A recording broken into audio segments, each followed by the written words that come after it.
اہم ہے۔ حماس کا اسرائیل کے خفیہ جوہری تنصیبات کو نشانہ بنانے کا دعویٰ، اسرائیل کی زمینی کارروائی میں شامل فوجی ٹرک بھی تباہ، حزب اللہ کا بھی فوجی قافلے پر حملہ۔ غزہ کے شہری اس جنگ کو فیصلہ کن معرکہ سمجھے، فتح ہماری ہوگی، حماس ترجمان۔ اسرائیلی حکومت ریڈ لائن پار کر چکی ہے جو ایکشن لینے پر مجبور کر سکتی ہے، ابراہیم رئیسی۔ ایران کے صدر ابراہیم رئیسی کا اسرائیل کے غزہ کے مسلسل حملوں سے متعلق کہنا ہے کہ صہیونی حکومت ریڈ لائن پار کر چکی ہے جو کسی کو بھی ایکشن لینے پر مجبور کر سکتی ہے۔ سوشل میڈیا پر جاری پیغام میں ایرانی صدر ابراہیم رئیسی نے کہا کہ واشنگٹن ہم سے کچھ نہ کرنے کو کہتا ہے لیکن وہ خود اسرائیل کی حمایت جاری رکھے ہوئے ہے۔ غزہ پر حملہ حلق میں خنجر کی طرح گڑ رہا ہے، عرب ممالکوں سے ہنگامی اجلاس پر زور۔ فلسطین کے صدر محمود عباس نے عرب ممالک کے سربراہان سے ہنگامی اجلاس طلب کرنے کی اپیل کی ہے اور کہا ہے کہ غزہ کے فلسطینی پوری دنیا کی آنکھوں کے سامنے نسل کشی اور قتل عام کا سامنا کر رہے ہیں۔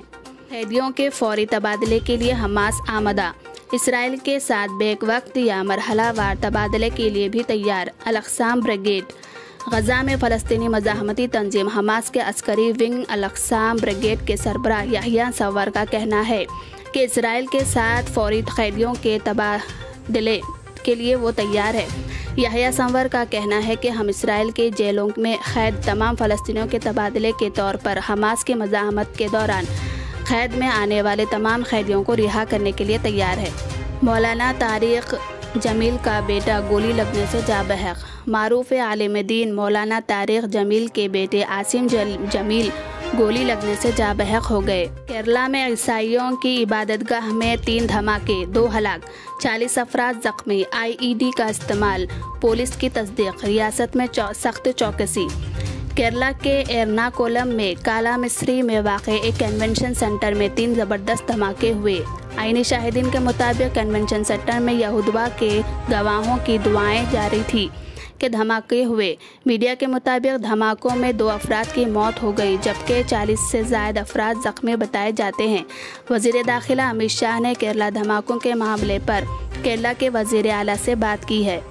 کانگریس زیر اقتدار چھتیس گڑھ حکومت کی ستائش، راہل گاندھی کی ریاست کے کسانوں سے ملاقات۔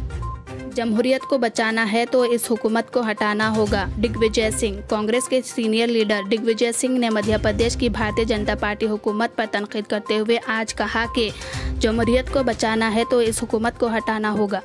ناگم جناردھن ریڈی کی چیف منسٹر KCR سے ملاقات، BRS میں شمولیت۔ AP میں 2 ٹرینوں کا تصادم، 8 افراد ہلاک۔ پڑوسی ریاست آندھرا پردیش کے وجے نگرم ضلع میں 2 پیسنجر ٹرینوں کے تصادم کے نتیجے میں کم از کم 8 افراد ہلاک اور درجنوں زخمی۔ محنت کرے مرغ صاحب، انڈا کھائے فقیر صاحب، BJP اور BRS پر کھرگے کا طنز۔ تشکیل تلنگانہ کے بعد KCR نے سونیا گاندھی کو دھوکہ دیا، 6 ضمانتوں پر عمل کا بھروسہ۔ میدک اور سنگاریڈی میں بس یاترا سے خطاب۔ اکبر اویسی کے فرزند نور الدین اویسی چارمینار سے متوقع مجلسی امیدوار۔ حالیہ دنوں میں سرگرمیوں میں اضافہ اور تشہیر پر توجہ، ممتاز احمد خان کی امکانی بغاوت پر قابو پانے کی بھی کوشش۔ حلقہ اسمبلی چارمینار سے قائد ایوان مقننہ جناب اکبر الدین اویسی کے فرزند نور الدین اویسی مجلس کے امیدوار ہوں گے۔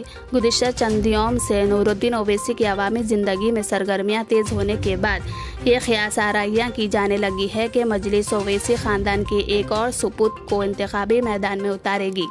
نور الدین اویسی کی عوام سے ملاقاتیں اور ان کے پروگرامز کی تفصیلی خبروں کی اشاعت کے علاوہ ان کی تقاریر کو سوشل میڈیا کے ذریعے فروغ دینے کے عمل کو دیکھتے ہوئے یہ کہا جا رہا ہے کہ انہیں مجلس حلقہ اسمبلی چارمینار سے امیدوار بنا سکتی ہے۔